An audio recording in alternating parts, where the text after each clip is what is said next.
Fala galera, this is my top 16 match where I will commentate my game against Pascal. I will put right away in the game.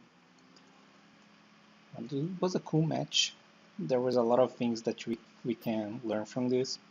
I had a good hand here, uh, where a really good hand, where I draw all the free engines, the Zoo, the Dogmatica, and the Outlish. This is like ideal. And yeah, I go land for Conquistador because I have the intention to Trident this land eventually. I also play around Nibiru here by doing Trident with two materials, then summon the Ecclesia. I also already have the Fleur with the Ecclesia, so here I can easily get the trap. But he gammas here, which might be a mistake because against this deck it would be really likely that I will. I mean, it's hard to say because there is the possibility that I can Trident try to pop my outland to make the pair, right? Like the Conquistador plus the Sanguine. So he could have sometimes wait, not use the Hienon Ecclesia, and try to use this Gamma on the Trident. But this gets really punished by the times that I already have Sanguine, for example. And then it's really bad because he just don't gamma at all. So I understand, like he decided to, okay, I will just get off of the Ecclesia right away and he doesn't get punishment. So I understand. So yeah, but I did the play in the end phase to play around Valor too. I don't think that is. I mean, you don't need to risk. So yeah, I have the Trident and the Conquistador and the Nibiru against 5 cards. I already knew this was a Dragon Link, so I think this is almost always enough.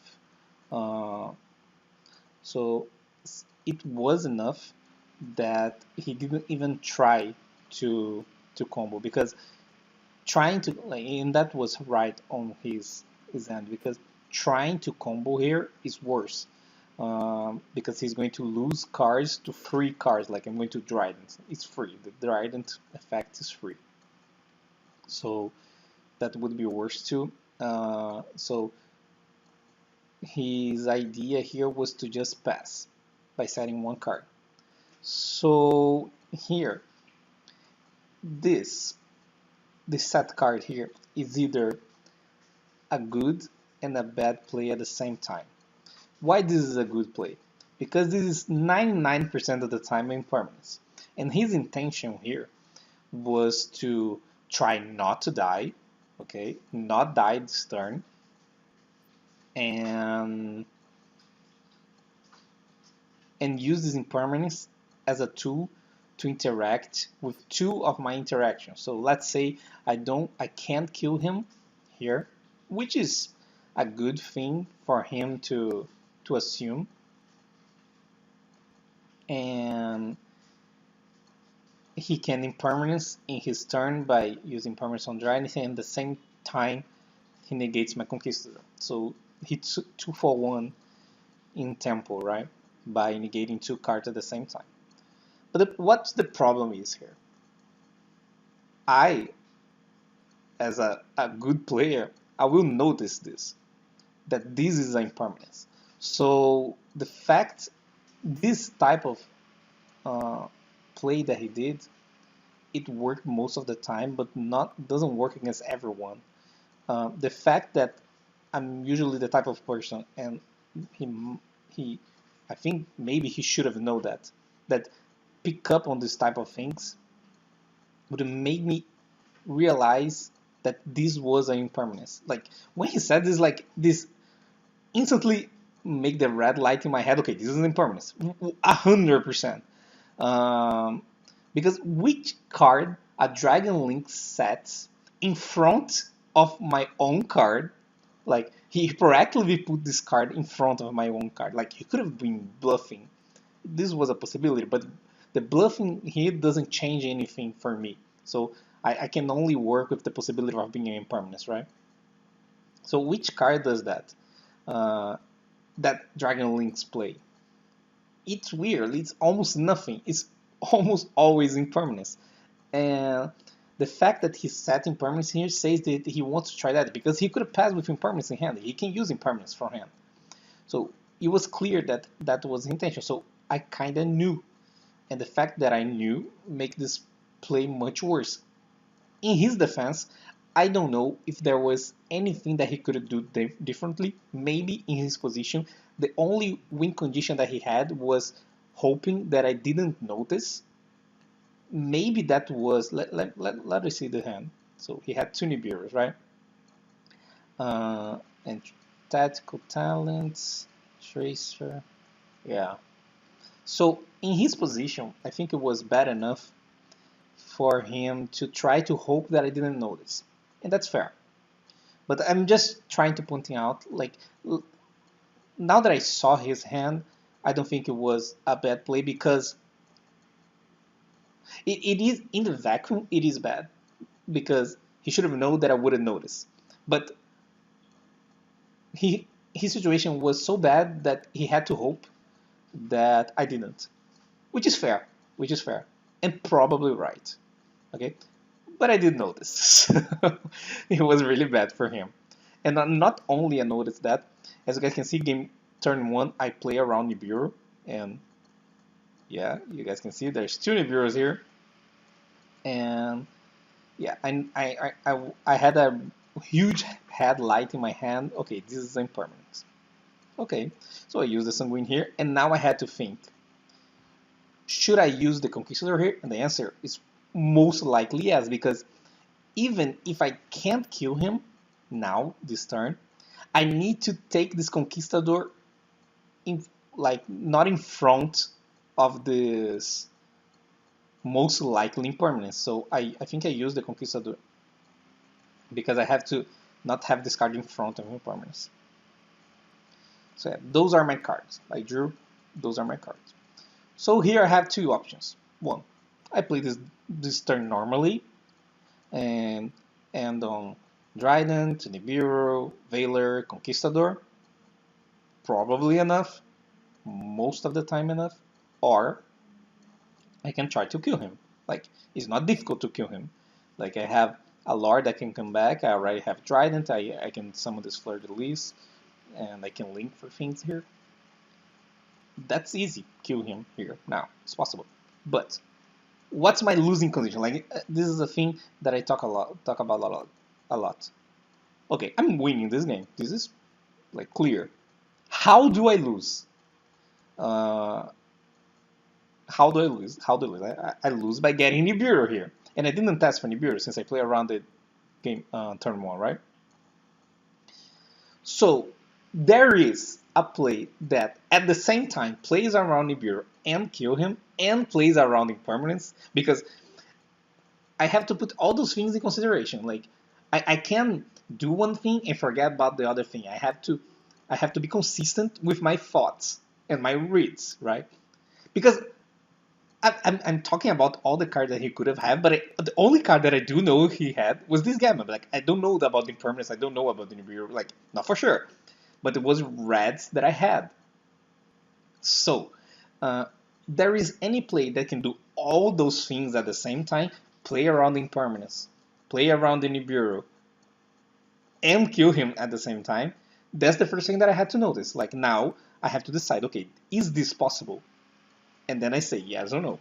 If it's yes, I do the play, of course. If it's no, then like, okay, change the switch in head. Okay, plan B. I have to control now. How do I control?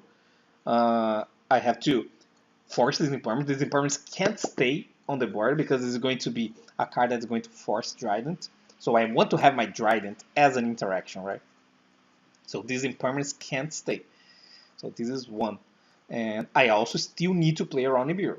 But I won't kill him. But I need to end on as much interactions as possible while doing all that. But when I asked myself that question, I realized that I had a way to kill him, play around impermanence, and play around Nibiru, which was a really difficult play. Like, it will sound easy, like when I show the play, but it's easy when I say because you guys know he had impermanence and Nibiru, but I didn't. Like I had to make the play, not knowing for sure he had those cards. So and I was safe against Gamma, right? So the play was, and I had to do that on 4 summons. So I did was I put those two together into Phoenix, which was a card that sometimes people don't play in this type of deck, and I really found it useful and was game winning here. And my losing condition was pretty much Nibiru, right? So I used the Phoenix, and I had to be really sure that this would work because I had to waste an interaction just to force this impermanence, and it was the impermanence. So he used on the Trident. Okay, my Trident now has 0, so I'm now committed to put a link over Trident just for Trident to not Trident, the XYZ be able to do damage, right? So this is one summon, and then I have to use the Sanguine to bring the Lord. This is 2 summons, and this is 3 summons, and this is 4 summons. And then I will enter battle phase. And that was enough for win the game. So I was really, really careful here. There was a billion ways to kill him. That's not the point. The point was I had to find the exactly way to kill him while I forced the impermanence, and the impermanence was relevant because the impermanence alone makes me do another summon because this impermanence is always going to be used on the Trident, right? To make him lose less damage. So I had to make a way that I can play around impermanence and around the Nibiru at the same time while killing him, which wasn't that obvious in my opinion. So yeah, so that was what happened. And as you guys can see, he had the Nibiru and he had the impermanence. So this is the type of game that you won the game, right? And those are the games that you feel really good when you win those type of matches where your decision actually matter. And I will be honest, I would most likely win this game even if I play safe. But if I didn't read the impermanence, I could easily lose. Could easily lose. Like let's say I play normal, right? Let's play normal there. Would it be Sanguine and bring the Lord? Don't use the Conquistador just because I want my Sanguine to become a Waquero so I can end on Conquistador and Waquero, right? This is the greediest play in the world. So I end on not Sanguine. Lord, Conquistador, Waquero, Trident, Veiler, Nibiru. But right away, at start of his turn, he goes like impermanence, and he take off my Conquistador and my Trident right away. And now I have one Waquero, this Nibiru, which is weird because I have to pop my own board, and this Veiler. I can easily see myself losing. Like let's say he draw a really good card, like a Chaos Space, and he already had tactical talents, right? And he can use space, draw into a good card, and TTT draw into another 2 good cards. Like I can easily lose a game like this. It's not impossible. So yeah, it sounds like I was super winning, but if you're not careful, you can lose games like that. That's why I talked about the losing condition, right? So yeah, that was game 1. It was a really quick game 1, but had a lot of things to say about it. So yeah, this is how usually I approach this matchup. The hard combo matchups where I put a lot of hand traps. I side out all the outdish. So it's not difficult to open hands like this. Not super lucky. So I had Gamma, Nibiru, and Crow. Really good. Okay? And Barrage and Tanky. So he kills the space, which is really good for him. He disguise wasn't that good, but kills the space a really good starter. So he went for that. Uh, I have some considerations here.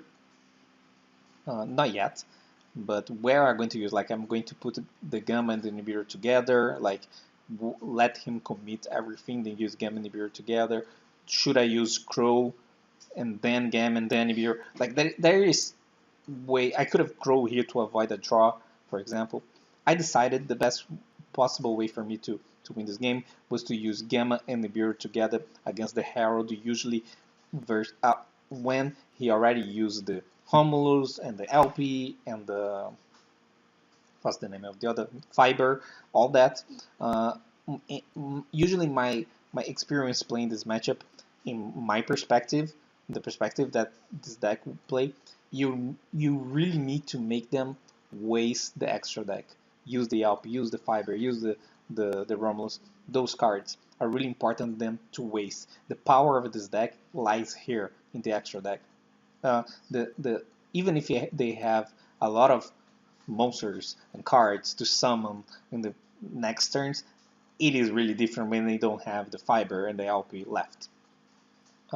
So yeah, it's really important for me to make them waste cards like that. So I was decided here to let him commit, and this Crow can punish some type of cards. For example, he can punish a Word Leg Square Dragon after the Nibiru play, for example, is a possibility. So yeah, he searched the cards here, use I will let everything go through. Even the Herald. I could have Crow here, but I don't think it was worth it. So I let everything go through, and he summoned this, which was interesting and was good for me, probably because he drew that, and he probably only has this as summon, and this, those three, right? I don't think he has another dragon that he can bring, so he had to bring that, which was good for me. Now I know he won't make the Buster Lock, and his summon was really good. It was a good summon here. So I Gamma Nibiru, and he had 6 cards in hand, which is crazy. This deck is dumb. So yeah, I Gamma Nibiru here, which is absurd combination of hand, and he still has 6 cards in hand. So yeah, this was a really strong hand on his part. Uh, it is Chaos Space, Black Metal, and what else? Only that. Yeah, Chaos Space, Black Metal. Yeah. So that happened. I used the Nibiru with the Gamma, and now he can do a lot of things, right? I still have the Crow that I can avoid some things. Whoops. So he made the Livianeer to shuffle, I guess. Yeah, and I think he shuffled the Crow. Yeah, he shuffled the Crow. And nothing I can do. Now I have to hope this can hold. I know at least that this is not going to happen, right? So this is fine. So I was feeling okay here until this happened. He makes Sayurja. And then at this point I realized, okay, now he probably has some hard card that he can draw into. Like he probably side in some type of trap, a really good trap. Usually a pointer. This is card play, and he will draw into a pointer. You guys will see soon. And I understood what he was trying to achieve here. So yeah, he did that and summoned the Safer from hand with the Skull, and make the Pitsy, bring the Levianeer, make the Sphere, set 2, Captain 1 in hand and pass. And I drew Impermanence. Okay, this is a really weird scenario. So here I have, like, okay, he used this first and he shows me it was Impermanence. People that were watching didn't know this information, but I know it was Impermanence in his hand, okay? So that really mattered. So he had to show that he had Impermanence. So he looked at my hand, and this card was really bad in this situation because I already had 2 zoos, right? And this Nibiru is forcing the seal. So this is fine so far. So he had to take out 1, but he had another one. So yeah, and then that was strange. So he had to take another one, like he has no choice here. And that, what happened? His choice here was this one. I attack here. Now he has 2 choices. He can either bounce my Nibiru and bring something, and I have Nibiru in hand, or he can use the effect to bounce his own Livianeer, and the Nibiru will kill anything he brings. But this anything he brings will trigger the effect. And I think that was a mistake. I think he knows that this was a mistake. I even read a post that he made on Zodiac about this game. He didn't enter in specific scenarios, but I think he was talking about this scenario most of the time where he should have bounced his Leveni. Because by bouncing my Nibiru, he not only give me a Nibiru, which I know he can play around it at some extent, but it will really make his plays worse. But also, and I think that's the worst part, I can use impermanence on my own turn in this Brotar, and I think that was the worst part for him. And yeah, so that happened. Like I have nothing to do here, but it is hard for me to die because I have this Nibiru now, and now he needs to kill me under 5 summons. I'm not 100% sure if it was possible to do that. Again, he used a lot of his extra deck. That's why my play where I use the Nibiru with the Gamma combined was really good, because he used a lot of extra deck to do that. He only has 4 cards. I think those cards are Boros World, probably... what else? I'm forgetting right now, but Boros World, the Boros Savage, Dragon 2, the random link 2, right? The random link 2, the booster or whatever, and something I'm forgetting the last card. But there is not much he can do. That's what I'm saying. And it's also really weird to play around Disney Bureau. So he attacked here. I think he could do a lot of more damage. In the carrier. That was the last card. In the carrier. So those are the 4 cards I knew. At the time of the game, I counted. So I knew. And he tried to make a... I mean, he could have do more damage because I think his summon is no effect or effect. Yeah, he special summon. So he's trying to... I don't know exactly what he tried to do here. This draw was awful for him. And I knew this is impermanence. Okay, I still know. He's trying to not die, but it's weird because he has a lot of effects. He's in really bad shape here. That's the main thing. There is not much he can do now, I think. I think the decision that really mattered was the seal one. Where's the fucking seal? Seal. The seal one. I think that was the main decision. Yeah. So now this is even worse, I guess, because now he know my cards, and I know all his cards. I know this is a tracer, and I know this is an impermanence. So I know everything. And I drew this Mesa, which was good. Some sort type of interaction. So I use the tank here, and I get Whiptail because my Zeus is going to resolve. Like, there is no way this is not going to resolve. So since I know this is going to resolve, I will use the Whiptail to banish this while I can. So I just summon this and attack the Whiptail. I could have attacked directly, but this is better. The damage is irrelevant here. So here, if he use he can use the impermanence to save the Brotar, but now my Zeus will be live. It's going to have 2 materials in his turn. If he doesn't use, he loses the Brotar, but my Zeus will be 0 materials because I have to use Zeus, he's going to permanence, and I Zeus again. So yeah, but he knows that, and he knows barrage. So this lose-lose situation, and that's only lose situation because I got the Whiptail here.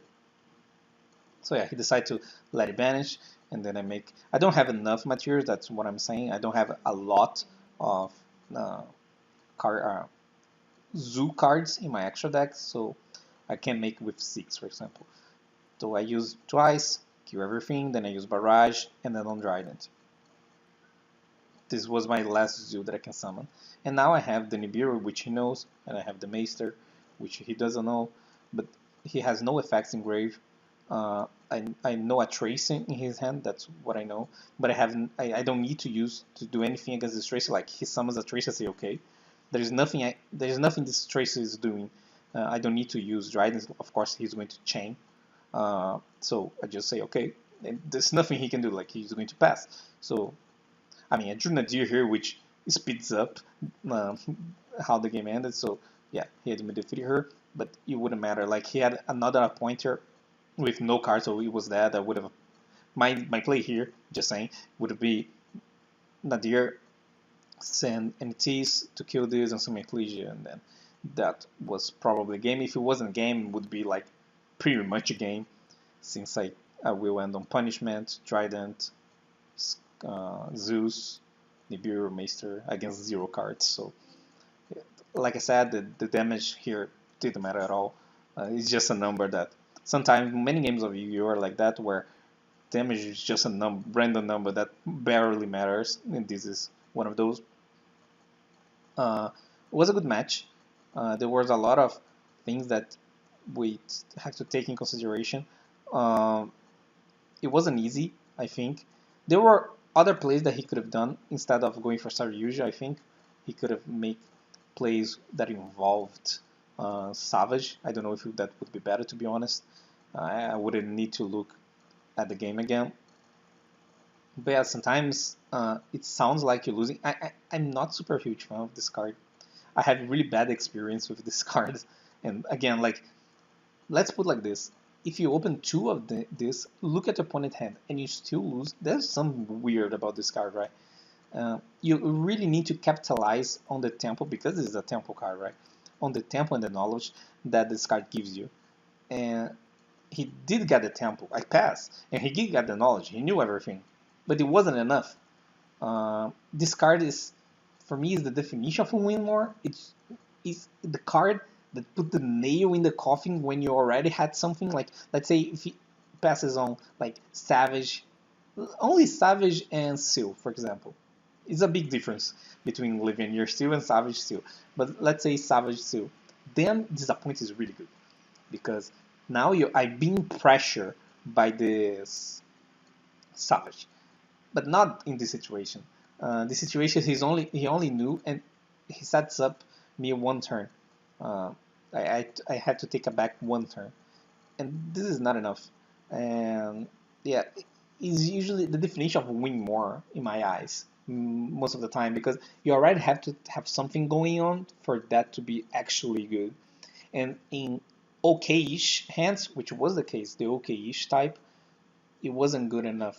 I know, I think, not I know, I think that he could have made a better decision on the seal bounce, but it doesn't mean he was going to win, because in that situation, okay, I had the Nibiru on board, but he had 1 less monster on board, and he would have triggered the Rotar and would have wasted discard the impermanence. I would have still have the impermanence, so it would be a completely different game.